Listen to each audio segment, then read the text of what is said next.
The wind outside the small wooden cabin howled like a wild beast.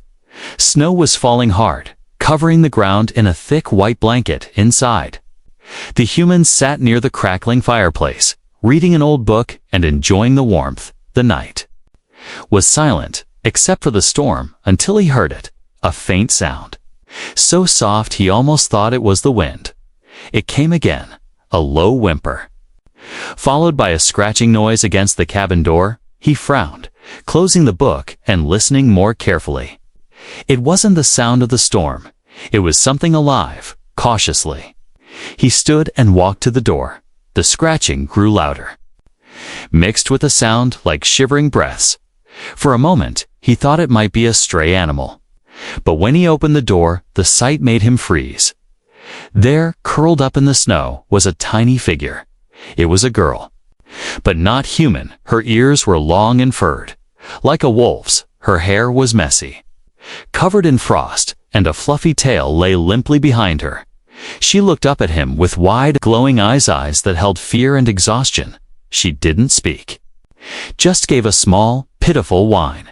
Snow clung to her fur and clothes, and her lips trembled from the cold. If he left her there, she wouldn't survive the night. The human hesitated. He didn't know what kind of creature she was, or where she came from, but his instincts pushed him forward.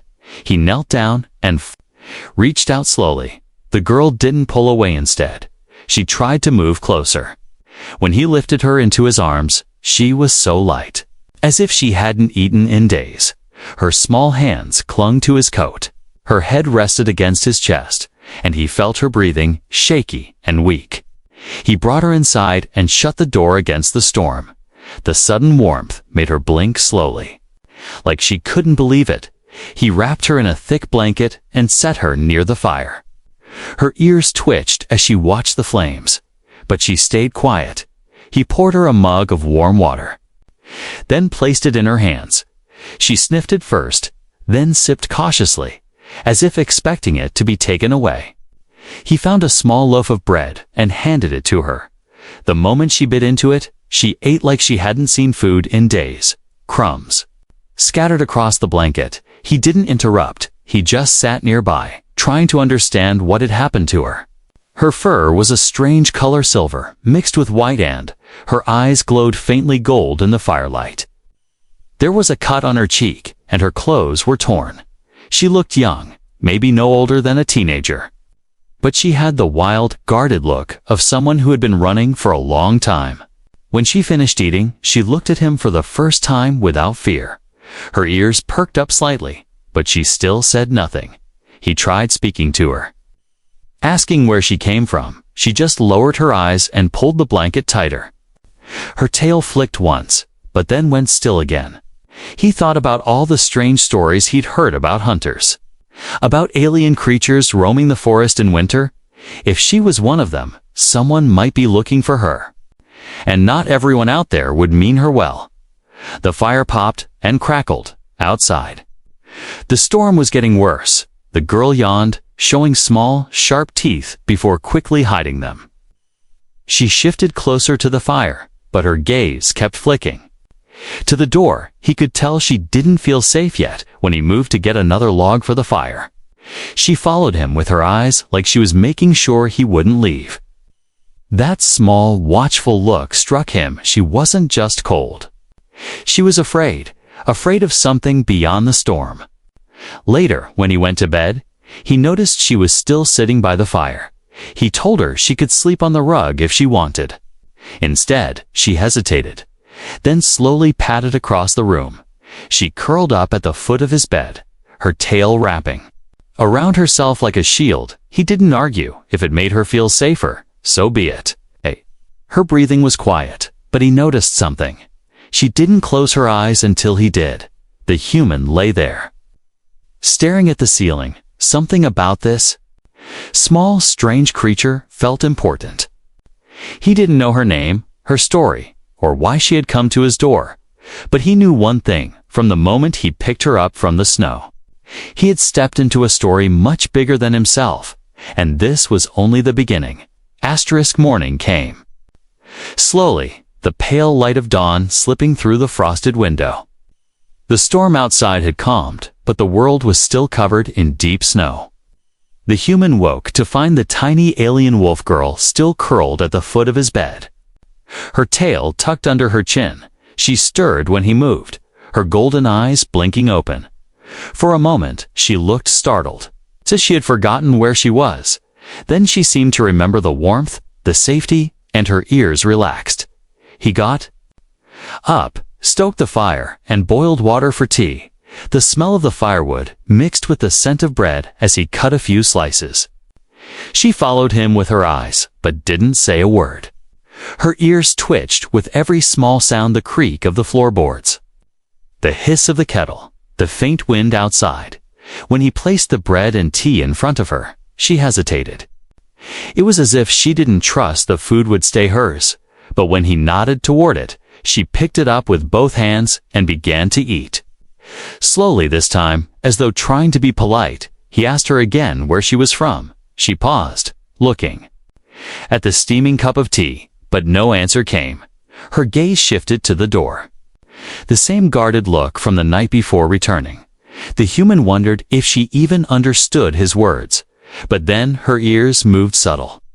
Quick, like she recognized something in his voice. She understood him. He was sure of it. She just didn't want to speak when she had finished eating. She rose to her feet and walked to the window. Her small frame was barely taller than the windowsill. She looked out at the white forest beyond. Scanning it like a soldier on watch, the human followed her gaze. Snow clung to the dark pines, and the silence outside seemed almost too heavy. Then he saw faint marks in the snow near the tree line. Not animal tracks, not human boots, but something in between. Clawed footprints, large and deep, circling the cabin before heading back into the trees. The girl saw them too. Her ears flattened, and she stepped back from the window. Her hands clenched into small fists inside the oversized sleeves of the blanket she wore. "They were here," she whispered, her voice low and shaky. It was the first time he had heard her speak. Her voice was soft, almost fragile. Yet there was something sharp beneath it. He asked her who they were, but she shook her head.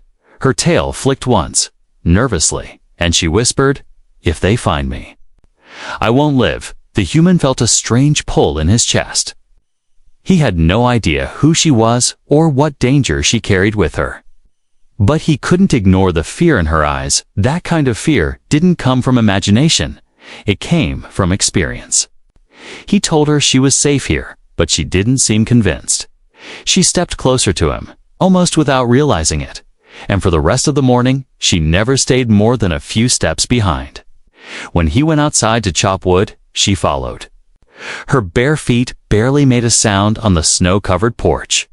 She kept glancing at the forest, her ears twitching at every creak of the trees. The human worked quickly, but he could feel her tension. It was like she expected something to leap from the shadows at any moment. At one point, a branch snapped somewhere in the distance. Her head shot toward the sound, fur bristling along her neck, but nothing came, and slowly she relaxed again, back inside. She sat by the fire while he worked on repairing a loose hinge on the door. She traced the grain of the wooden floor with her claws, as if distracting herself. From time to time, she would glance at him. Not the way a stranger might, but like someone trying to decide if they could trust another with their life. He realized then that she wasn't just afraid, she was measuring him. Measuring if he was worth the risk of trust. By the afternoon, the snow had stopped, but the sky was still gray. He decided to make stew, something warm and filling. The smell filled the cabin, and he caught her nose twitching as she inhaled deeply. When he handed her a bowl, she took it carefully, almost reverently. Halfway through eating, she paused, staring into the broth.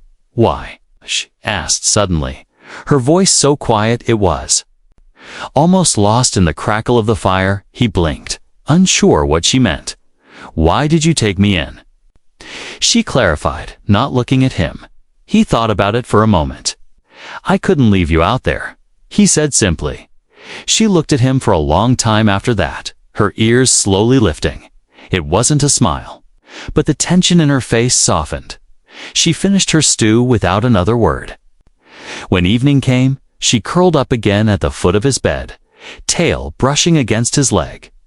This time, her breathing slowed almost immediately. And when he closed his eyes, he knew she was still awake, watching the door, guarding the silence. Somehow, the roles had shifted. She was no longer just a guest in his home. She was becoming something else entirely, something that followed him, watched over him, like a shadow that refused to leave. The next morning was colder, the kind of cold that bit at the skin even before stepping outside.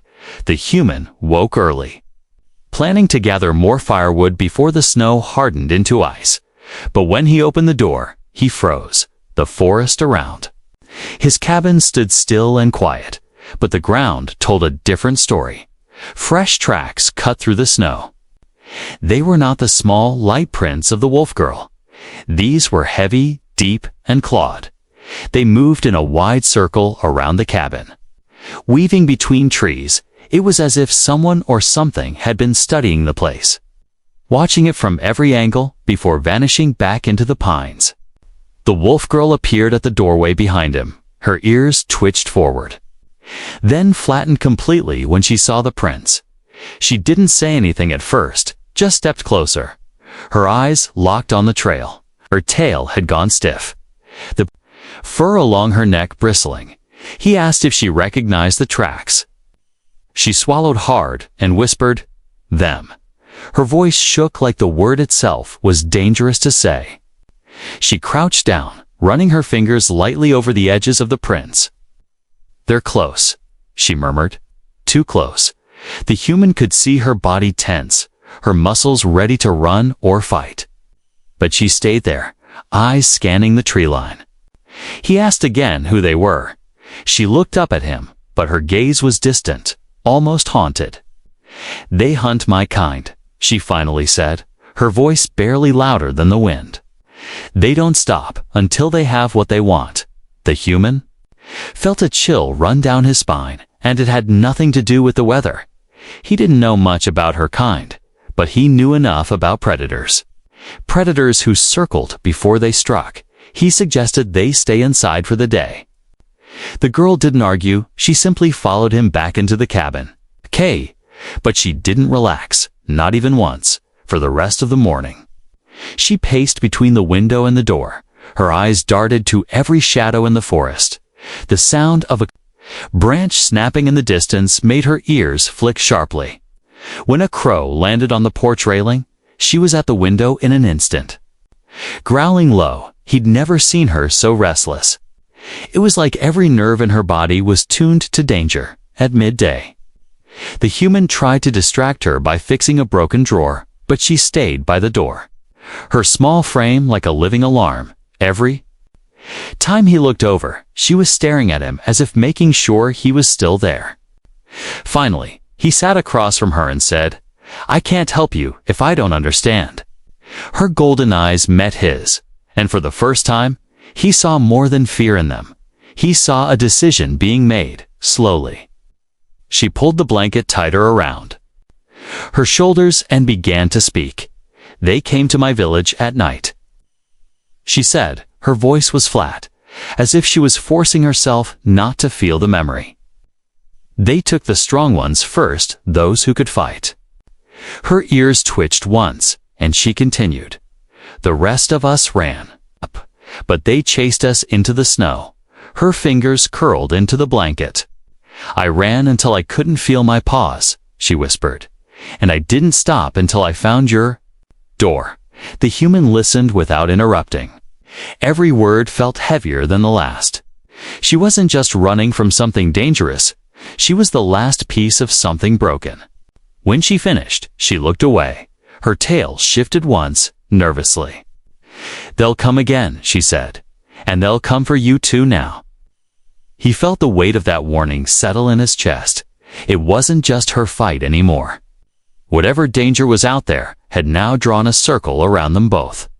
He told her that if they came, he wouldn't give her up. Her ears flicked toward him. But she didn't speak. Instead, she moved closer, sitting beside him on the floor. Her presence was quiet, but steady, like she had made up her mind about him. Later, as the sky dimmed into the blue-gray of early evening, the human stepped outside with his rifle. The forest looked calm, but the tracks were still there. Half buried by new snow, he scanned the trees, feeling the weight of unseen eyes. Behind him, the door creaked open. The Wolfgirl stood there, her silhouette small against the warm light of the cabin. "I'll watch your back," she said softly. It wasn't a promise born of trust in safety, it was a promise made because she expected danger. From that moment, he noticed something. Wherever he moved, she was only a step or two behind. If he turned, she turned. If he stopped, she stopped, like a shadow that had chosen to follow him into whatever came next. And he realized she wasn't just a frightened survivor anymore. She was preparing for the hunt. The snow had stopped falling by the next morning, but the forest felt heavier. The air carried a strange stillness, the kind that makes even birds go silent. The human stepped outside with an axe to split more wood. The Wolfgirl followed him, her bare feet leaving small prints behind his boots. She didn't wander, didn't explore. She just stood at the edge of the porch, watching the trees. He worked quickly, splitting logs and stacking them near the cabin wall. The sound of the axe echoed across the frozen ground, but in the middle of a swing, he paused. Something moved at the edge of the tree line. It was quick, just a flicker of motion between the dark trunks, but it was enough to set his nerves on edge. The Wolfgirl's ears twitched sharply toward the movement. Her fur bristled along her neck, and a low growl slipped from her throat. The human straightened, gripping the axe handle tighter from between the trees. A tall figure emerged. The stranger wore dark, segmented armor that gleamed faintly under the pale sun. A mask covered their face, but the eyes behind it were cold and deliberate. They stopped just beyond the tree line, close enough to be seen, far enough to keep distance. The human called out, asking what they wanted. The figure's voice was deep, muffled by the mask. "Give me the girl," they said. Without hesitation, the Wolfgirl stepped closer to the human, her hand gripping the back of his coat. Her ears were flat, her breathing sharp and fast. The human shook his head. "She's staying here," he said firmly. The figure tilted their head slightly, as if measuring his resolve. "You understand," the voice said, "that keeping her means you take her burden." The human's grip on the axe tightened. "I understand," he replied. Though his heart was pounding, there was a long pause, the kind that made every sound in the forest feel louder. Finally, the figure gave a slow nod. "Then you've chosen your side," they said. Before the human could answer, the stranger stepped back into the shadows of the trees. One moment, they were visible. The next they were gone, swallowed by the forest's darkness. The Wolfgirl stood frozen, her golden eyes wide. "That was one of them," she whispered, her voice shaking. "They don't give warnings unless they already plan to strike." The human set the axe aside and guided her back inside. But even with the door closed, it felt like the forest was watching them. Inside, the fire's warmth no longer felt enough. The girl paced in small, tight circles near the window, her tail flicking with tension. "They'll come at night," she said, more to herself than to him. The human began checking his rifle, making sure the chamber was clean and the bullets were ready. She noticed and stepped closer, watching every movement of his hands. "You're really going to fight them," she said quietly, not as a question. "I'm not letting them take you," he replied, without looking up. Her ears slowly lifted at that. For a second, he thought he saw something close to gratitude in her expression. But it was gone quickly, replaced by the same wary alertness she always carried. When night began to fall, the forest outside grew darker than usual. The snow reflected the moonlight, but the trees stood like black walls. The human sat near the window, rifle across his knees. The wolf girl curled up beside him, but her eyes stayed open. Scanning the shadows beyond the glass, they waited like that for hours.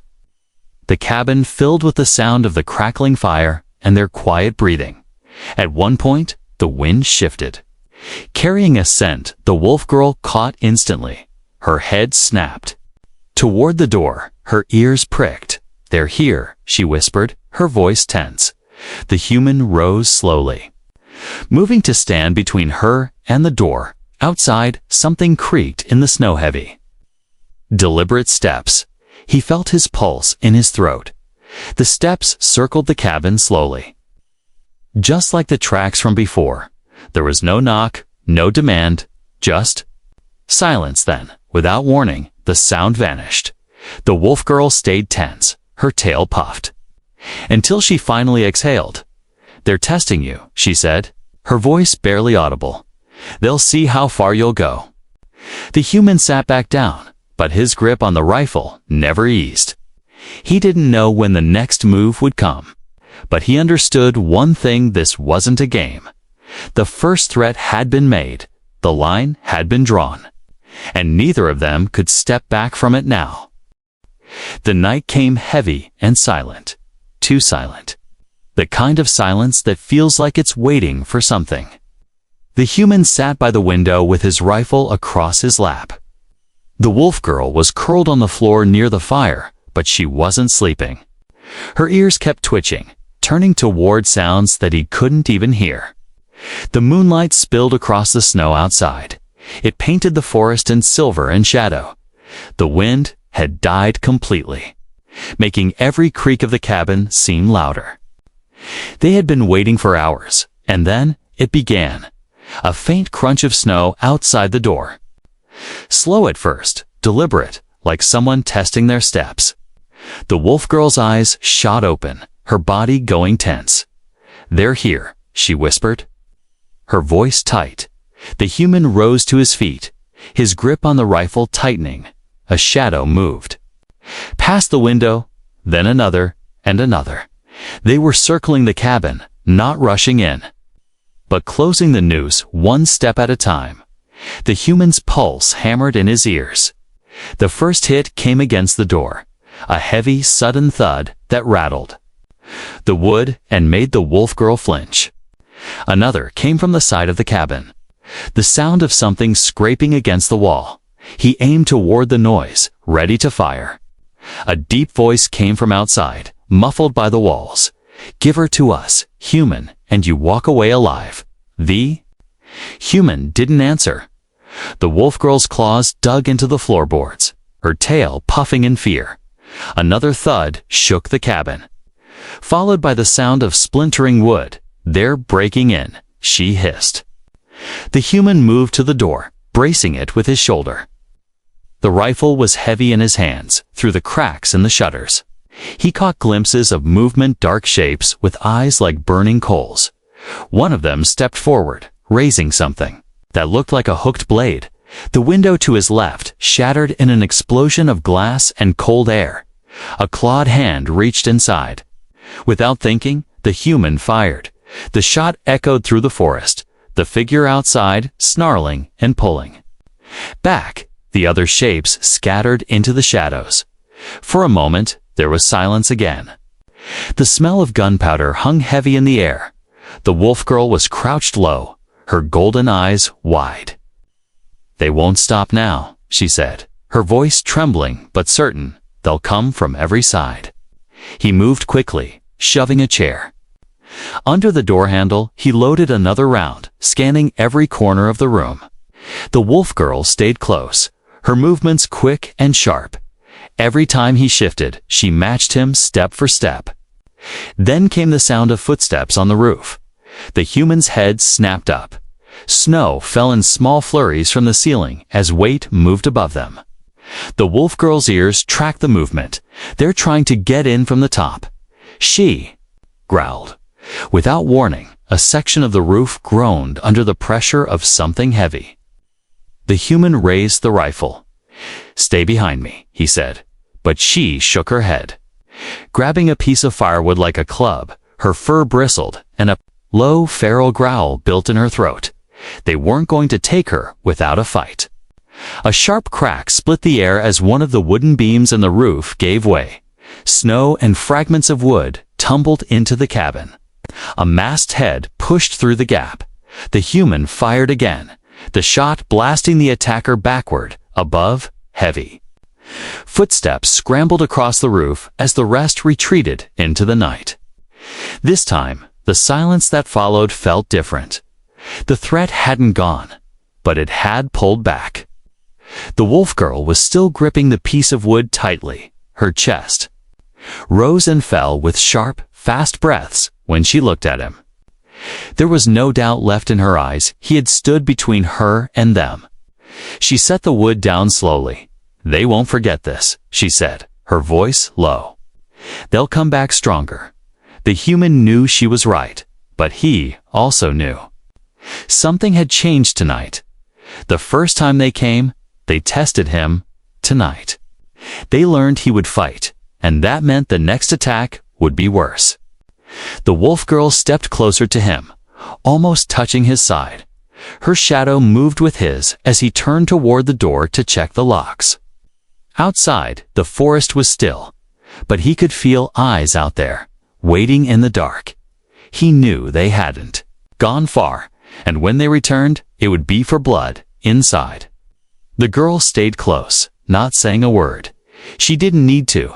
He understood now. They were in this together. And whatever was coming, they would face it side by side.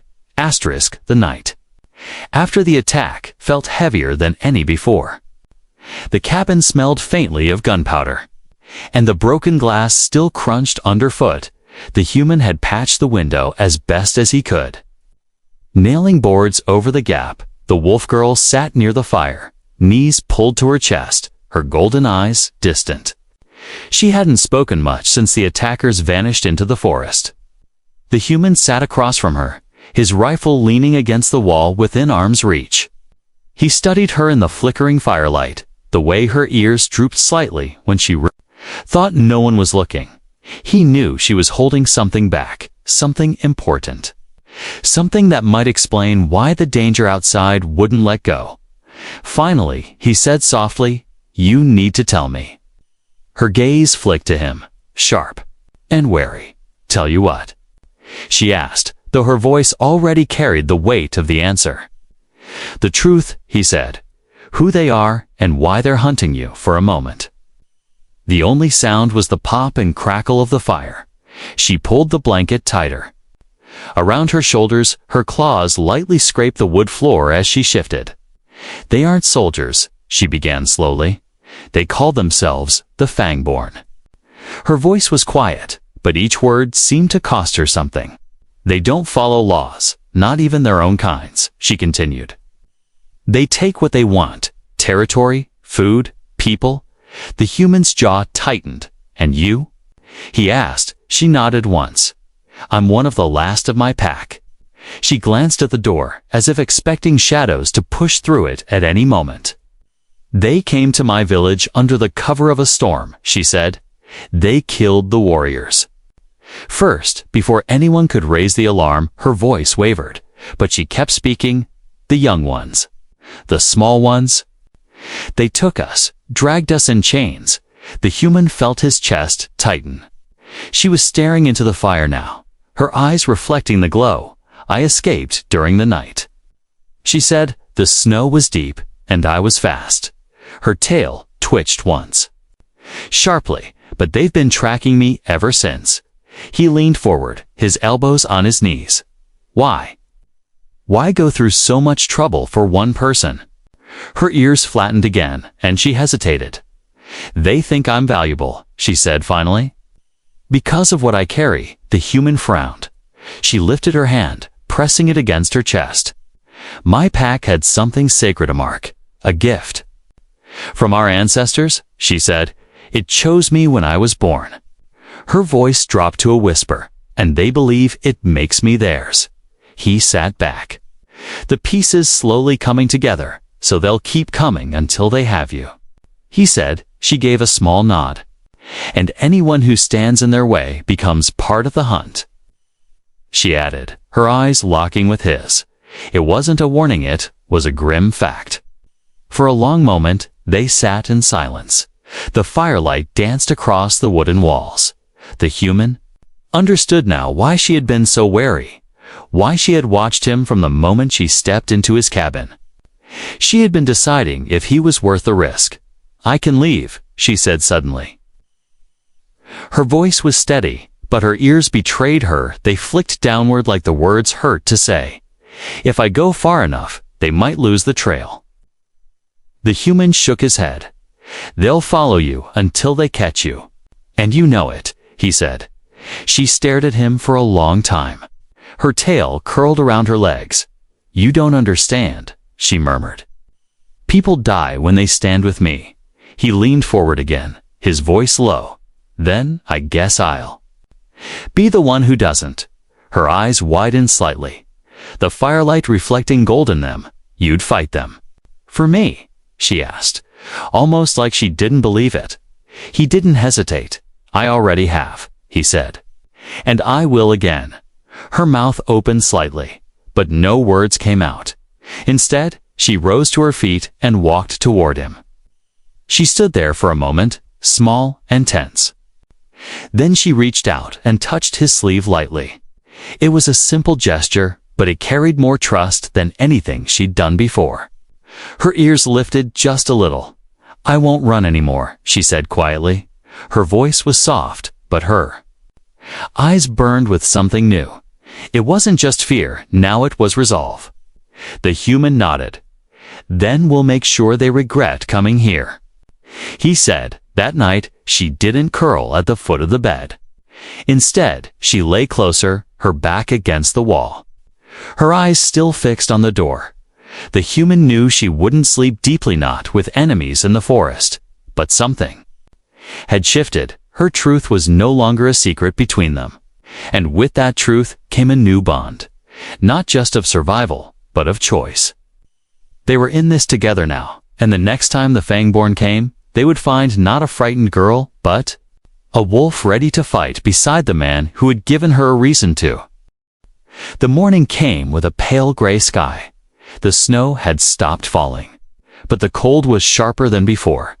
The human stepped outside, his breath turning to clouds in the air. The forest stood still.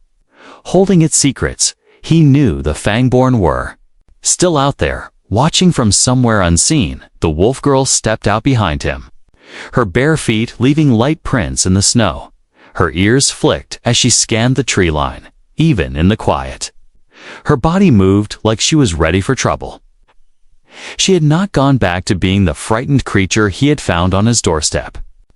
There was a different strength in the way she held herself now. They worked together that morning. He chopped wood while she carried the smaller logs to the stack. Every sound in the forest made her glance up, but she no longer froze in fear. Her golden eyes met his whenever he looked over. It was as if she was making sure he was still there when they went back inside. The cabin felt warmer than it had in days. They ate quietly, but the silence was not uncomfortable. It was the kind of silence shared by people who didn't need to speak to understand each other. After the meal, the human began checking supplies. The Wolfgirl sat nearby, sharpening the blade of a small knife he had given her. "Where will we go when they come back?" she asked suddenly. The human looked up from his work. "We won't run," he said. "We'll move before they can surround us. Keep them guessing." Her ears lifted at that. "You mean? You're not sending me away?" He almost laughed. But there was no humor in his voice when he said, "I told you, I'm not letting them take you." She lowered her eyes, but he caught the faint flicker of relief on her face. It was gone in a heartbeat, replaced by the careful mask she always wore. Still, her tail moved just enough to betray her emotions. He didn't point it out, but he noticed. That afternoon, they gathered what they could: carry food, tools, ammunition, and a few blankets. He strapped the rifle to his back and gave her a small pack to wear. When they stepped outside, the snow crunched under their feet. The forest seemed to breathe around them. Shadows shifted between the trees, but none stepped forward. They walked For hours, moving along a narrow path that twisted through the pines. The wolf girl kept close, her steps almost matching his exactly. When he stopped, she stopped. When he turned, she turned. It was like she had become an extension of him by sunset. They reached a small ridge overlooking the valley. From there, they could see smoke curling from the chimney of the cabin far. Below, the wolf girl stared at it for a long moment. Her ears low. "That place saved me," she said softly, "but it wouldn't have mattered without you." The human didn't answer. He didn't need to. They made camp near a cluster of rocks. The fire burned low to avoid drawing attention. She sat across from him, the firelight making her fur glow faintly silver. In the quiet, her gaze never left him. It was not the look of someone waiting for protection. It was the look of someone who had chosen where she belonged. "I used to think I was just running," she admitted, her voice almost lost in the wind. "But now I know I was running toward something." Her ears tilted forward slightly. "Toward you," she said. The human met her eyes and saw no hesitation. Their night came, bringing the distant calls of creatures in the forest. The wolf girl curled up near him, her tail wrapping around them both for warmth. Her breathing was steady, her presence calm. The human stayed awake a while longer, scanning the shadows, but when he finally closed his eyes, he felt her shift closer, as if to guard his sleep. The Fangborn might come tomorrow. They might come next week, but it no longer mattered when. Because she was no longer a hunted stranger, she was his shadow, his ally, and something far more than either of them had expected. From the night he found her curled at his door, the world had changed. She had gone from a silent, frightened creature to a steady presence by his side, and he had gone from a solitary man to someone with a reason to fight. The snow might cover their tracks, but nothing could erase the path they had chosen together. And as they sat in the quiet of the forest, the fire's glow between them, the human understood something simple but unshakable. This was no longer about rescue or survival. This was about a bond that no enemy could break, the bond of a shadow that would never leave.